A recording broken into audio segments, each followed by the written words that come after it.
This is very likely one of the most important videos that I will ever put out.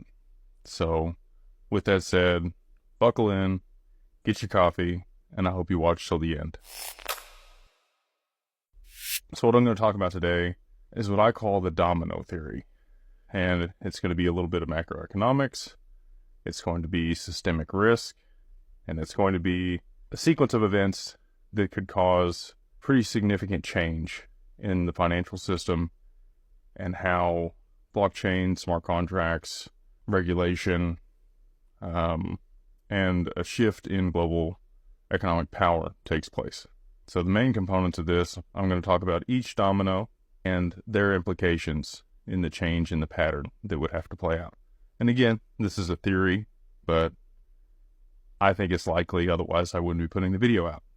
So we'll see. And stick around to the end because I think a lot of people are going to be happy with how this ends. Scary in the middle though. So this is going to start with Japan, and then we're going to talk about US Treasuries, and then we're going to talk about Tether, and then we're going to talk about Bitcoin, and then we're going to talk about the US stock market and how this sequence of events could cause a significant downturn in US stocks and the broader economy. All right, so let's start with Japan. This year, Japan is poised for pretty significant upside in their stock market.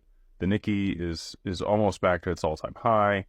It hasn't been here since the 80s, and they're positioned to actually do really well over the next decade. And with that, we see them start to raise their interest rates, which have been even negative at some points over the last couple decades. And because of that, they've accumulated a very large position in US Treasuries. It's been more profitable for their government and other people there to hold foreign treasuries and US Treasuries in particular than it has been for them to own their own treasuries. So SBI is a very large financial power in Japan. Yoshitaka Kitao is the CEO of SBI, and he's a big believer in Ripple. SBI owns 10% of Ripple equity. They're a big believer in XRP, and we'll get to that at the end of this.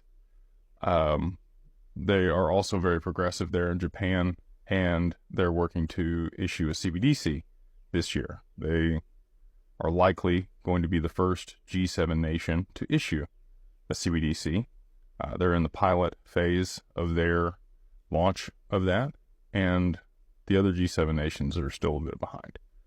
So it's likely that they will launch a CBDC, and with that, it may incentivize their people and their government and the banks to hold bonds associated with that may yield even higher than US Treasuries. And because they are the number one holder globally, aside from the US itself,